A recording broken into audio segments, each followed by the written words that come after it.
Hey kids, so what I want to do today on my video is I want to get this drywall sanded, this little patch that I did. So I got up this morning and I put a thin coat of regular joint compound over it, and that kind of filled everything in and made it nice, and now it's good and dry and ready to sand. Now, before I sand this, I want to talk to you about a couple things. There's a lot of things I could use to sand this. They make sanding screens for drywall. You could use, they make little sanding blocks that we use a lot at work. What I'm going to use today is I'm going to use a sponge. And the reason I'm going to use a sponge is because I don't want to get dust in the house. And what a sponge does for you is it's a completely dustless way of sanding something. So anytime that you're doing any type of patchwork in your house, if it's just a little patch like this, one thing you can use is a sponge. And the reason the sponge works so well is because it's going to take that outer layer off like we want and smooth things out, but it's going to keep the dust down. There's not going to be any dust. So that's a plus in our houses, because drywall dust, when you sand it, it's a really fine dust, and it gets your furnace filters clogged. It gets all over your stuff in your house. It's just a really fine, nasty dust. So if we can keep that out of our houses, that is a huge plus.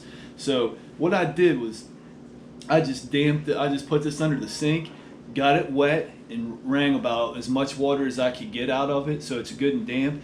And what I'm going to do is I'm just going to go through, I'm going to wipe this down, I'm going to pat it dry, and I'm going to see what it looks like. And judging by that, I might put a little coat of primer on it, I may not, I'm not sure. We'll see how it goes. So all you do is you just take it,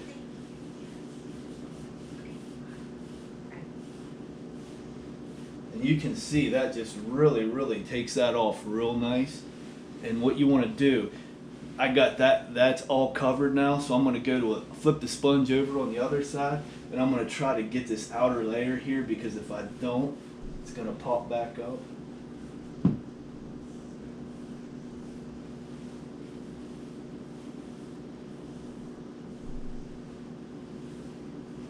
And that is all you have to do.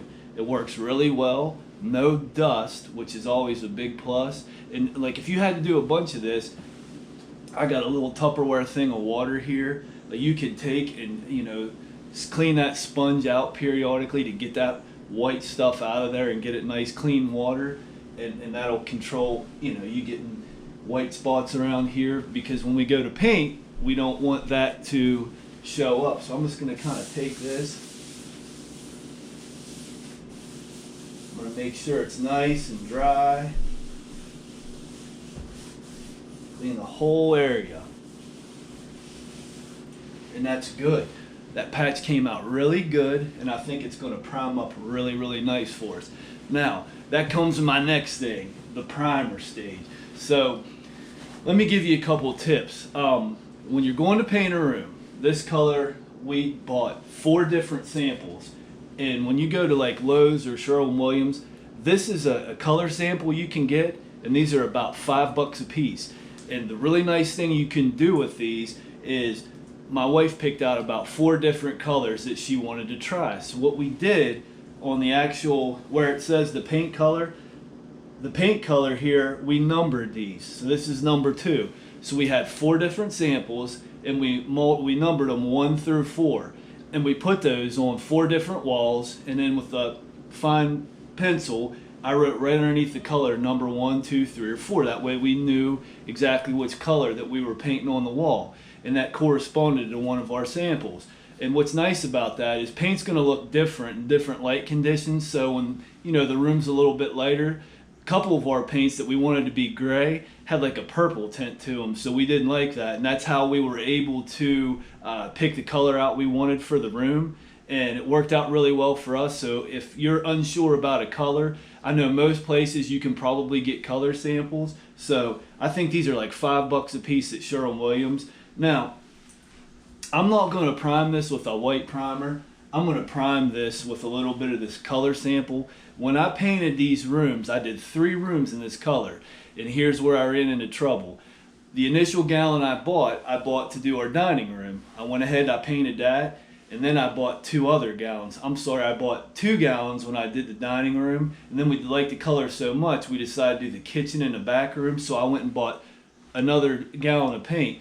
So what happened was I used the leftover paint that I bought for the dining room to paint the other rooms. Well, what happened was when the paint, all 3 gallons got together, what happened, you could definitely tell different colors in the rooms. So my best advice to you, if you're ever painting multiple rooms or out of multiple gallons, one of the best things you can do is take those gallons and open them up and dump them into a bucket and mix it all together. That's called boxing paint. If I would have done that, that would have saved me a big headache, because I had to go through and repaint this kitchen and the back room, which was a whole extra day of work. So if I would have just taken that paint and dumped it in a bucket, stirred it up and mixed it really good.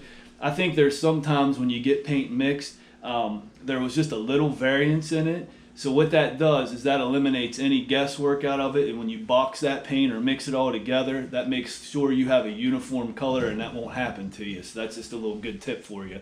So what I'm going to do, I'm going to open up this color sample.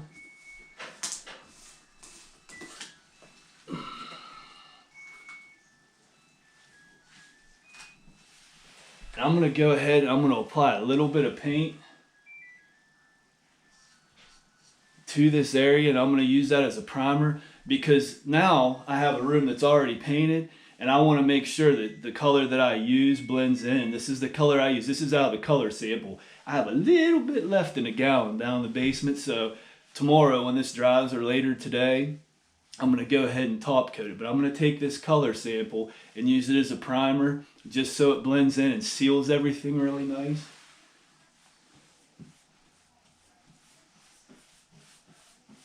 And I'm really going to feather that paint out. I want to make sure I feather that out the best that I can and put it on really thin. And that's going to seal that patch. And once it dries, I'm going to take tomorrow, maybe later today, I might shoot another video of me putting the actual color on, because what's going to happen is it's going to be really noticeable if I don't get this just right. And I can honestly see where I had wiped some of that off with water. I want to see if that blends in, and we'll see what that looks like later today. But for right now, I'm going to let this dry, and then I'll come back tomorrow or later today, and I'll hit that again and see what it looks like. And you know what you don't want to have to do is end up repainting the whole wall. If it doesn't blend in, that sometimes is your only option, but I don't have enough paint to do that. I just have a wee little bit. So what I'm going to try to do is pray that this blends in. If it does, I'm good to go. Now, that's a good thing. Like anytime that you have leftover paint, always keep that paint, because you know you may have repairs down the road, or sometimes if you use all of your paint, you know you need to keep that paint color somewhere. One thing you can do, like outlet covers you're always taking off, you can take off an outlet cover and put a piece of painter's tape in it and write that color down somewhere inconspicuous. That way you have it, because sometimes people paint a room and then they forget what color paint they use, and that's a big problem. So you always want to make sure that you remember exactly what color paint that you used. Some places keep that on record, but you can't take any chances. So, you know, you need to write that paint color down, keep that old paint can, and you know do your best to keep that older paint in a a temperature controlled environment like a basement or inside, to where that paint isn't going to dry or get bad on you. It's inevitable after time paint's going to go bad. It doesn't last forever, but you know the better you keep that in a controlled environment, the longer it's going to last. And always keep that paint on hand when you have to do repairs like this, because hey, stuff like this happens in a house. That's just part of it. So I hope you're doing good today, and I'll see you tomorrow.